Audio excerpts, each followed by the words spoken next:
No, he was, but he got out of it. You know.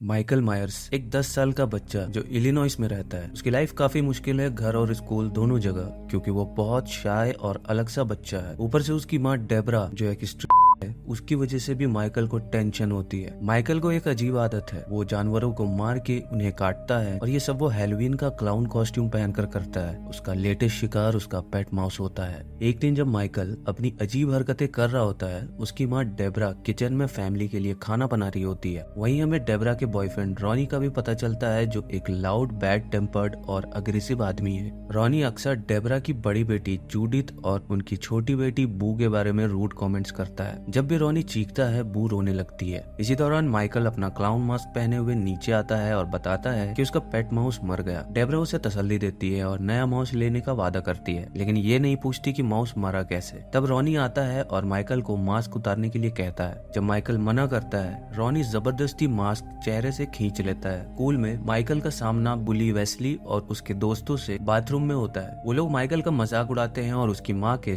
होने पर गंदे comments करते हैं। गुस्से में माइकल चीखता है शट अप और उनसे लड़ने लगता है। प्रिंसिपल बाथरूम में आकर लड़ाई रोक लेता है, लेकिन माइकल का गुस्सा अभी भी ठंडा नहीं होता और वो प्रिंसिपल को भी गाली दे देता है और इसी वजह से सबको डिटेंशन मिल जाती है। थोड़ी देर बाद डेबरा स्कूल पहुंचती है, लेकिन अपने बेटे को डांटने के बजाय वो प्रिंसिपल पर चिल्लाने लगती है, उसे इररेस्पॉन्सिबल कहकर। प्रिंसिपल शॉक्ड हो जाता है और डेबरा को समझाता है कि माइकल एक स्पेशल बच्चा है जो कुछ ज्यादा ही अलग है बाकी बच्चों से। प्रिंसिपल को माइकल के बिहेवियर के बारे में फिक्र हो जाती है, इसलिए वो उसके लिए एक अपॉइंटमेंट शेड्यूल करता है डॉक्टर सैम लूमिस के साथ, जो एक चाइल्ड साइकोलॉजिस्ट है। शाम को डॉक्टर डेबरा को माइकल के जानवरों के प्रति अत्याचार का एविडेंस दिखाता है और इन्फॉर्म करता है कि उसके बेटे में सोशियोपैथ के लक्षण दिखते हैं। असल में प्रिंसिपल ने माइकल के स्कूल बैग में एक मरी हुई बिल्ली पाई थी और कुछ तस्वीरें भी मिलती हैं जिसमें माइकल ने जानवरों को म्यूटिलेट किया था। डॉक्टर लूमिस बताता है कि ये सब अर्ली वार्निंग साइंस है कि माइकल का मन डिसऑर्डर्ड है और वो वायलेंट एक्ट्स में मजा लेता है। इसी दौरान माइकल स्कूल से भाग जाता है और जंगल में बुली वेस्ली का सामना करता है। अचानक माइकल एक बड़ा सा लकड़ा उठाता है और वेस्ली के सर पर जोर से मार देता है। वेस्ली जमीन पर गिर जाता है और माइकल अपना पूरा गुस्सा निकालता है, बार बार उसे मारते हुए। बेचारा वेस्ली जो दर्द से रोता है, माइकल से गुजारिश करता है कि वो उसे मारना बंद करे, लेकिन माइकल और भी ज्यादा अग्रेसिव हो जाता है और वेस्ली को मार डालता है। उस शाम माइकल घर लौटता है और अपनी बहन जूडिथ का इंतजार करता है, जो उसे ट्रिक और ट्रीटिंग पर ले जाने वाली थी। उसकी माँ भी जूडिथ से चिल्ला के कहती है कि वो अपने छोटे भाई का ख्याल रखे जब वो काम पर जाने वाली होती है, लेकिन जूडिथ को माइकल को ले जाने में कोई दिलचस्पी नहीं होती। जैसे ही डेबरा घर से निकलती है, जूडिथ का बॉयफ्रेंड स्टीवन वहाँ आता है और दोनों ऊपर जाकर मजे करते हैं। माइकल अकेला रह जाता है और दुखी हो जाता है। वो अपना क्लाउन मास्क पहनकर घर के बाहर निकलता है, लेकिन कुछ देर बाद वापस आ जाता है। वापस आके देखता है कि उसकी माँ का बॉयफ्रेंड रॉनी चेयर पर सो रहा है। माइकल के लिए ये परफेक्ट मौका होता है बदला लेने का। एक मोमेंट ऑफ मैडनेस में वो रॉनी को चेयर से डक्ट टेप से बांध देता है और बुचर नाइफ से उसका काम तमाम कर देता है। माइकल का अगला स्टेप होता है ऊपर जाकर अपनी बहन जूडिथ को उसके कमरे में सोते हुए देखना। वो अपना क्लाउन मास्क उतारता है और स्टीवन का बड़ा सा सफेद हैलोवीन मास्क पहनकर उसके रूम में जाता है। जूडिथ जैसे ही होश में आती है, वो अपने पैरों पर माइकल के हाथ का स्पर्श महसूस करती है। उसे देखकर वो चिढ़ जाती है और गुस्से से पूछती है कि वो उसके कमरे में क्या कर रहा है। जब माइकल उसके सवालों का जवाब नहीं देता तो जूडिथ गुस्से से उसके पीछे मार देती है। इसके बाद अपने गुस्से में माइकल अपनी बहन जूडिथ को पेट में छुरा घोंपकर मार डालता है। जब उसकी माँ डेबरा काम से वापस आती है तो वो माइकल को सामने के पोर्च में बैठा हुआ देखती है, अपनी छोटी बहन को अपनी गोद में लिए हुए। घबराहट के साथ डेबरा पूछती है कि वो इतनी रात को बाहर क्या कर रहा है, लेकिन माइकल चुपचाप बैठा रहता है, जबकि दूर पुलिस की सायरन सुनाई देती है। अगले दिन माइकल को पहले डिग्री के मर्डर के जुर्म में दोषी पाया जाता है और उसे डॉक्टर लूमिस के अंडर एक मेंटल हॉस्पिटल में दाखिल कर दिया जाता है। माइकल जो इतने ठंडे दिमाग से अपनी फैमिली को मार चुका था, कोर्ट रूम में इनोसेंट बनने की कोशिश करता है और दावा करता है कि उसे कुछ याद नहीं। हर हफ्ते डेबरा उससे मिलने जाती है, लेकिन धीरे धीरे माइकल और ज्यादा बिगड़ता जाता है। कुछ महीने बीत जाते हैं और वो डॉक्टर से झूठ बोलता रहता है। एक सेशन के दौरान माइकल डॉक्टर लूमिस को अपने हाथ से बनाई मास्क दिखाता है और कहता है कि वो अपने बदसूरत चेहरे को छुपाने के लिए मास्क पहनता है। एक दिन जब उसकी माँ काफी दिनों बाद उससे मिलने जाती है तो माइकल बिल्कुल चुप और बिल्कुल अलग दिखाई देता है। डेबरा उसे उसका बचपन का एक पुराना फोटो दिखाती है जो उसकी छोटी बहन के साथ था और कहती है कि वो इसे अपने कमरे में लगा ले, लेकिन माइकल चुप रहता है और कोई रिएक्शन नहीं देता।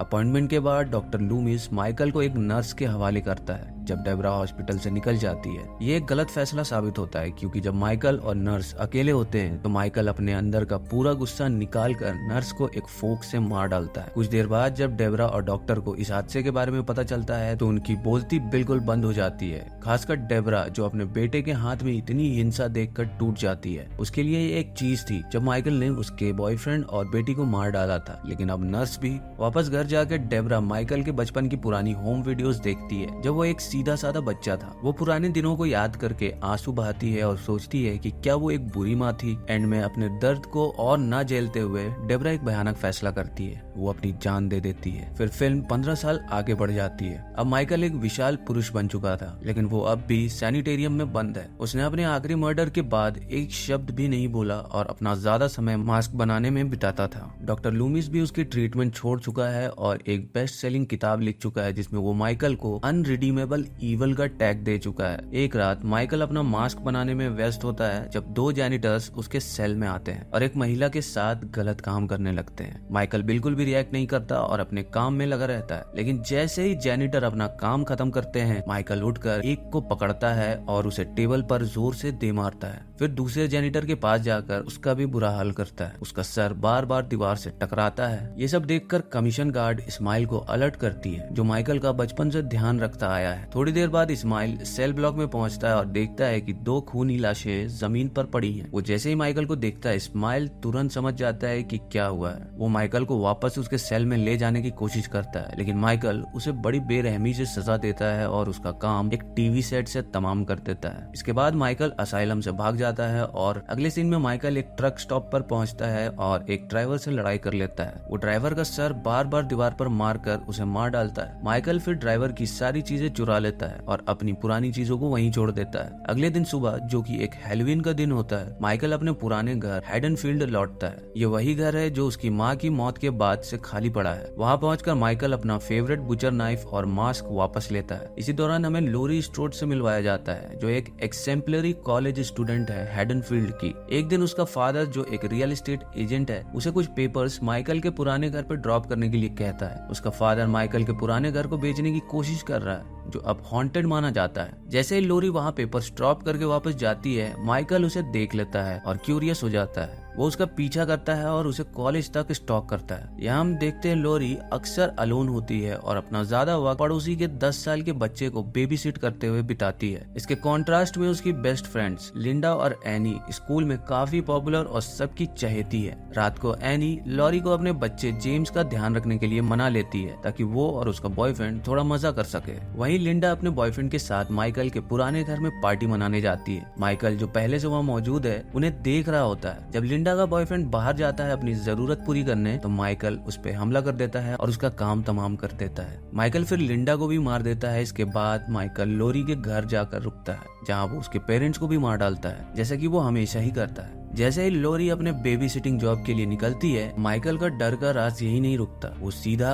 एनी के घर जाता है जहाँ वो अपने बॉयफ्रेंड के साथ मजे कर रही होती है। माइकल पहले उसके बॉयफ्रेंड को मार डालता है और फिर एनी पर हमला करता है। कुछ घंटों बाद लोरी अपने बेबी सिटिंग जॉब के बाद वहाँ पहुँचती है और जेम्स के साथ एक भयानक सीन देखती है। एनी कपड़ों के बिना बहुत डरे हुए हाल में होती है जबकि उसके बॉयफ्रेंड की लाश छत से लटकी होती है। तभी अचानक माइकल वहां आ जाता है और लोरी पर हमला कर देता है। लोरी किसी तरीके से वहां से भागने में सफल हो जाती है, लेकिन माइकल उसका पीछा करता है और उस पर एम्बुश कर लेता है। इसी दौरान माइकल के असाइलम से भागने की खबर डॉक्टर लूमिस तक पहुंचती है। डॉक्टर लूमिस हड़बड़ी में हैडनफील्ड पहुंचता है और लोकल शेरिफ से माइकल मायर्स के वापस आने का सवाल उठाता है। वो शेरिफ से कहता है कि माइकल वापस आ गया है और बहुत खतरनाक है। शेरिफ तुरंत लोरी को कॉल करता है ताकि उसका पता लगाए, लेकिन लोरी फोन नहीं उठाती।